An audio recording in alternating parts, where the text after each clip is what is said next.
1957 September 28ஆம் தேதி மதுரையில் நடைபெற்ற ஜனநாயக காங்கிரஸ் மாநாட்டில் தேவர் பேசிவிட்டு வைகைக்கரை ஆற்று பாலத்தில் வந்து கொண்டிருக்கும் பொழுது 1950ஆம் வருடத்திய தடுப்பு காவல் சட்டப்படி தேவரை கைது செய்தனர்.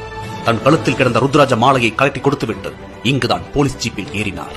தேவரை கைது செய்த அந்த இடத்திலேயே தேவருக்கு சிலை வைக்க தீர்மானம் நிறைவேற்றப்பட்டது. 1969 தலைவருக்கு வெங்கல சிலை வைப்போம், தலைக்கு ₹1 கொடுங்கள் என்று சிலை அமைக்கும் பணியை தொடங்குகிறார் மூக்கையா தேவர். வெங்கல சிலை வடிவமைக்க தேவையான பணம் வசூலாகவில்லை.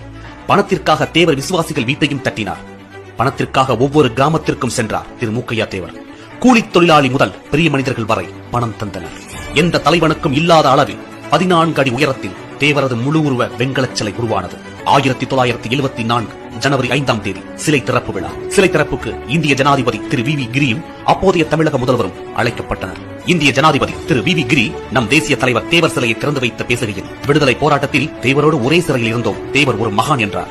கோரிப்பாளையம் தேவர் சிலை முழுக்க மக்கள் பணத்தில் உருவாக்கப்பட்டது. இதில் அரசாங்க பணமோ அரசாங்க உதவியோ கிடையாது. அந்த இடத்தில் தேசிய தலைவர் பசும்பொன் தேவரை அரசியல் காழ்ப்புணர்ச்சி காரணமாக ஜாதிய தலைவராக களங்கம் சுமத்தினார்களோ, அதே இடத்தில் தமிழக முதல்வர் தலைமை வகிக்க இந்தியாவின் முதல் குடிமகன் தேவரின் சிலையை திறந்து வைத்து தேவரின் களங்கம் துடைக்கப்பட்டு தேசிய தலைவராக அடையாளப்படுத்தப்பட்டது. அன்று தேவரை வேண்டாத விரோதிகள் கையில் மத்திய அரசும் மாநில அரசும்